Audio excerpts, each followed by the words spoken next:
right, I'll give it a try. No. Try not. Do. Or do not. There is no try. You will make many mistakes in your life. I hope you do.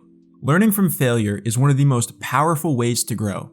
And today, I want to share some of my lessons with you, specifically those from when I was a teenager, which really wasn't that long ago. I made a lot of mistakes throughout high school.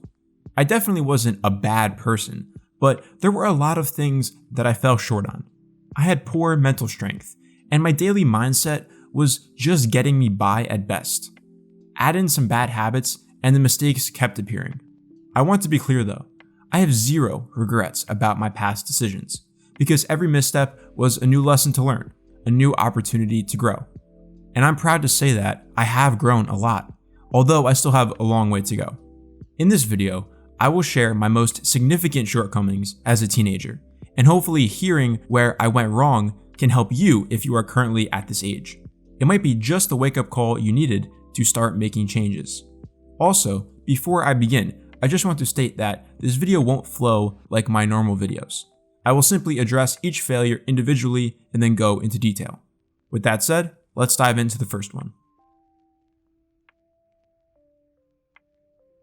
I have to start with arguably my most significant mistake across high school: never opening up about my struggles. As a teenager, I kept everything in, from the biggest issues to little things like stressing over a test. The worst part is that I had good people who I could have gone to, people who could have provided a ton of help to me. The thing was though, I had this twisted belief that I had to do this without help, or else it wouldn't be me accomplishing it. I believed I had to just tough it out. On top of that, I struggled to acknowledge the inherent value that everyone brings in life. And sometimes I thought that no one could help me solve my problems. Like all bad habits, it eventually got to a point where I just became used to it, and I sat in the hole I made for myself. My advice is simple to say, but challenging to put into practice. Open up to others. Talk to the ones you trust about anything that's bothering you. It could be something as small as advice on getting better sleep, or it can be a more significant conversation. Whatever the case, remember that we are meant to work together, to lean on each other for guidance. Don't be stubborn and think you need to navigate teenage life on your own. Ask for help. Going into high school, I had a solid group of friends. The only problem was I was going to a school outside of my town, and so I would be separated from my friend group. Looking back, the situation was a great opportunity to meet new people, as I was going somewhere with kids from all around my area. However, I didn't see it that way at the time. I thought that my friends would be mad if I made new friends, and so I never really tried to meet new people once I started high school. It wasn't my friend's fault at all. It was just me being a stupid 14-year-old who wasn't confident in himself. The price of closing myself off from trying to make new friends was severe. I lost some of my social skills, and it has taken me quite a while to recover from going so long without making a new friend.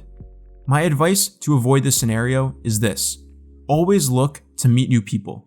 Make it a habit of at least talking to someone new every so often. Obviously, you don't need a million friends, but something as small as a conversation can go a long way in preventing you from losing social skills. Also, if you have an issue like I did, go to your friends about it. I never talked about this with my friends, which only made it worse. Like almost everyone in high school, I was a clinical procrastinator. But just because everyone does it is no excuse for why I never tried to fix this bad habit. And yet, I never did. I really never tried to overcome this poor behavior. For the entirety of high school, this was my after-school routine. Plan night, fumble plan and watch YouTube, go through regret and negative thoughts, finally start homework, go to sleep later than I should, and then repeat everything the next day. As you might assume, this one primary habit rippled into other parts of my life for the worse, resulting in an unhealthy sleep schedule and constant cycles of negative thinking. If you feel stuck in this loop too, Use this moment as a wake-up call to start improving. But look, it's not going to be easy, especially since you've been in this cycle for so long. You have to make small improvements over a period of time to reach a permanent change. Start with 15 minutes of focused work and move up as the weeks progress. Make sure to remove as many distractions as you can from where you do work. Remember, you are the only person who can take action. No one will check you unless you say enough is enough and begin fixing your bad habits. Nostalgia and reminiscing on the past, like all things, can be something detrimental if you indulge in it too frequently. That was the case with me throughout all of high school, especially the last 2 years. I was constantly hung up on my past experiences, but it was more than just thinking about my childhood. I would think about last month or the previous week like it was 5 years ago, and this would literally just repeat over and over again. All of this was a result of me not enjoying the present moment, and nothing changed until I had this important realization. The past that I think so fondly of was once the present moment, which isn't much different from now. The real source of my problem was not me reminiscing on the past, but it was me not asking myself the necessary questions to figure out how to make today better. So if you feel overly nostalgic, remember that the past isn't always as perfect as it seems in your mind. And of course, the past is gone forever. The only thing you have now is the present. So see what positive changes you can make today. The final mistake I will address is more of a compilation of all the other failures I've talked about so far. The common theme between every mistake I made as a teenager is complacency. I fell into a routine of getting by. I was far from thriving, but I was doing enough to just continue on without falling too much. I rarely worked on improving myself, and months would go by without much change in my life. I think on the most basic level, I failed to overcome this obstacle because I didn't have the confidence in myself that I could. Looking back, I could have done more, but there's no point in getting hung up on that because I didn't have the skills at the time to actually do more.